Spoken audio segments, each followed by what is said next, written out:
Hi! In front of me is Samsung Galaxy A3 Core, and today I would like to show you how you can add screen lock on this device. Firstly, open Settings. Now choose Lock Screen and Security over here. Scroll down, tap on Screen Lock and pick one of the login methods. Swipe pattern, pin or password by tapping on the chosen one. I will go with pattern, so now I have to draw it, click Continue, draw it again and tap Confirm.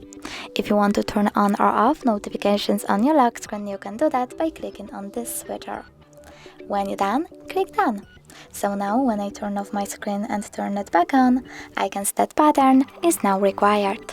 Thanks so much for watching. If you enjoyed this video, leave a like, comment and definitely subscribe.